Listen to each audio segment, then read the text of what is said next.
Hello and welcome back to Spill the Wine. Trying something new today.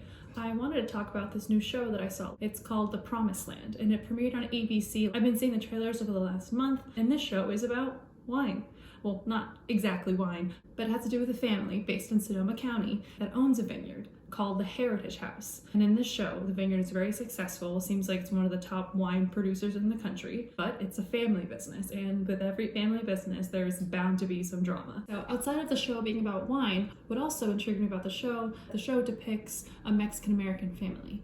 And I myself, being of Mexican heritage, I thought it'd be interesting to watch as well, just from a personal standpoint, and also just generally curious to see if they would speak much Spanglish. And I figured if the show will show some wine, why not watch it? So to save you 1 hour of your time, I will give you a quick recap. So the beginning of the show depicts two different storylines, one that's more of a throwback and one that's more present day. But you don't really get that right away because they don't mark it by a difference in time or year, but you can tell by the colors of the shot used that, okay, you're kind of in back in time versus present day. So the first storyline is of two Mexican teens along with a third who were attempting to cross into the US border.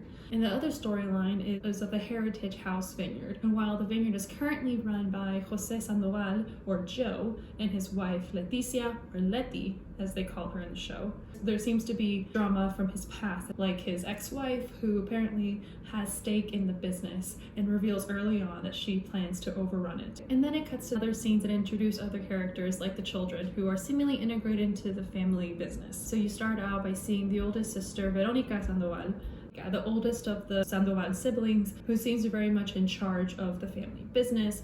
And early on in the episode, you see her kind of confronting her father in the middle of the vineyard and letting him know that they will have this meeting where he will be giving the reins to her. So it looks like there's drama there when there will be transfer of power. The younger sister, Carmen, who is presented kind of chilling by the pool. And then you get a quick little glimpse at what Carmen is designing for the labels of the wine company, as marketing is her expertise. And you see that depicted in one of her designs that she's proposing for the wine bottles, the Cholo Quintle, Mexican hairless dog, that she then shows her sister Veronica and actually is impressed with her work. So it seems there's a dynamic there between this Carmen wanting to get respect from her sister, while Veronica is battling with her father to get full reins on the company. And then you have the brothers. You have Mateo, which we learned early on is the stepson to Jose. There's also a scene early on where he too is wanting to get more respect from his father and get more responsibility working alongside the company. But it doesn't seem like he gets the answers that he wants to hear. Another storyline we're connecting with him is him befriending a new employee at the company named Daniela.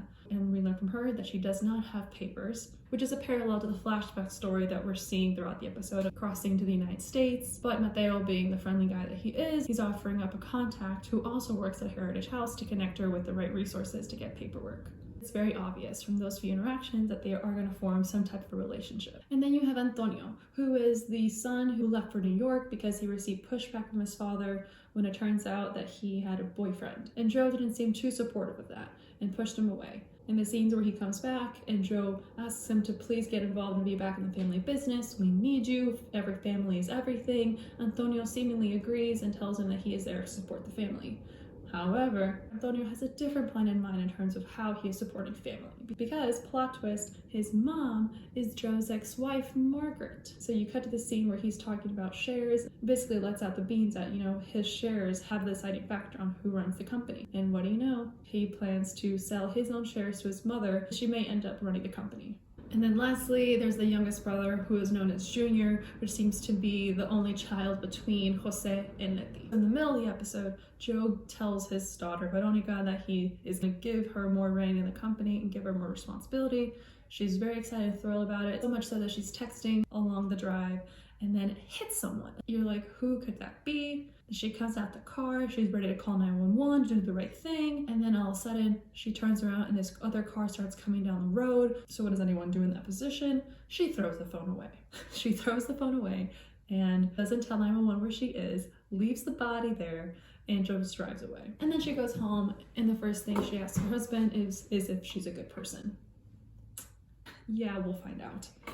And cue to the last scenes of the first episode, where Joe and his wife Leti are celebrating their wedding anniversary. Lo and behold, the sheriff comes to crash the party, and it turns out the person that Veronica hit was the same guy who was getting the papers for Daniela. So then the sheriff gives Joe two options. We either arrest her, or we return the other cheek, and hopefully no one catches her. So then Joe unfortunately lets go Daniela, and then Matteo gets frustrated when hearing this. He gets mad and confronts his stepfather, asking him, how could you do this, knowing you as well have fake papers, which I don't think is fully clear to the whole world yet, but it seems like the family is very aware that him and potentially Letty do not have American papers or have not become full American citizens. And then the final scene cuts to Matteo seeing the sign for land for sale, suitable for vineyard, and then they pan over to, lo and behold, what do you know, Daniela is right there next to him. Another potential drama that will be tying in will be Carmen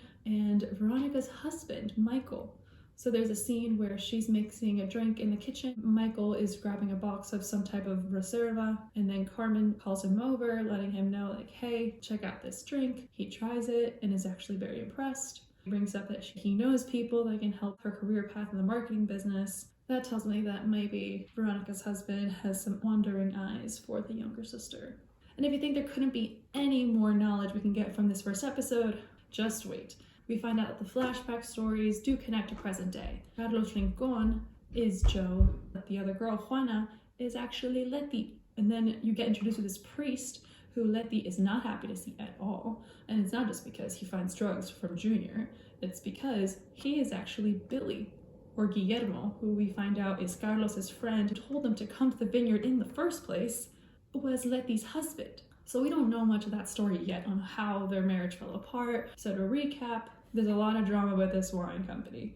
We got Jose, we got Letty, the husband-wife duo, who are working under false papers and different names. But the kids know, Veronica, the oldest, who's married to Michael, who may have a crush on Carmen, who's the youngest daughter, who's battling to get respect from her sister and the family business overall, with her interest in design. Then you have Antonio, who's one of the older brothers, whose mom is Margaret, the ex-wife to Joe, who's trying to buy the company shares away from Heritage House so she gets to own it again, because apparently the company used to be her father's. And then we have Matteo, who's the stepson to Joe, son to Letty. He's mad at Joe for not getting the respect that he feels like he deserves. He doesn't feel accepted by his stepfather, so he's gonna go off and do his own thing, seemingly, running off with the ex-employee, Daniela, who didn't have her papers. And then lastly, we have Junior, who just kind of seems to be just there. In terms of wine, we didn't really get a good look at what types of wines they produce, but it looks like they have a Reserva, they have a red, and they have a white.